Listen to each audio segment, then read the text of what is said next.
يا جماعة، في ناس كتير جدا بتسألني إيه هي شروط الربح من اليوتيوب في 2025؟ وهل الشروط اتغيرت فعلا؟ والحقيقة أيوة، الشروط فعلا اتغيرت بشكل كبير. والنهاردة هقول لكم بالتفصيل الشروط الجديدة واللي لازم تعمله علشان تحقق الدخل من قناتك وتبدأ تكسب فلوس بجد. أول حاجة، أهم شرط الاشتراكات وعدد الساعات أو المشاهدات. زمان كان الشرط المعروف هو 1000 مشترك و4000 ساعة مشاهدة خلال آخر 12 شهر. دلوقتي في 2025 اليوتيوب بقى عنده طريقتين مختلفتين عشان تنضم لبرنامج الشركة وتبدأ تكسب فلوس. الطريقة الأولى الكلاسيكية 1000 مشترك و4000 ساعة مشاهدة خلال آخر 12 شهر. الطريقة الثانية للشورتس 1000 مشترك و10 مليون مشاهدة على فيديوهات الشورتس خلال آخر 90 يوم.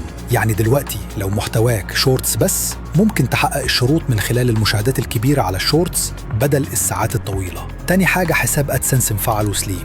لازم يكون عندك حساب جوجل أدسنس مربوط بالقناة وما فيهوش مشاكل أو مخالفات، وده اللي هيوصل عليه الأرباح. تالت حاجة، الالتزام بسياسات اليوتيوب.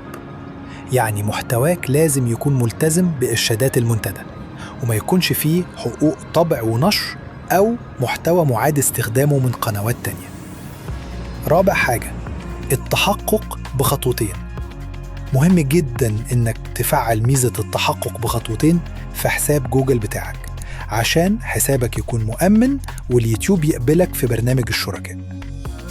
خامس حاجة، البلد والدفع.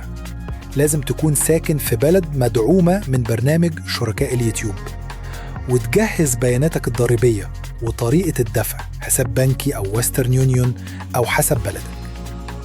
الخلاصة، يعني علشان تحقق الدخل من اليوتيوب في 2025 تجمع 1000 مشترك، تحقق يا إما 4000 ساعة مشاهدة أو 10 مليون مشاهدة شورتس خلال 90 يوم، حساب أدسنس مفعل الالتزام بالقوانين، تفعيل التحقق بخطوتين.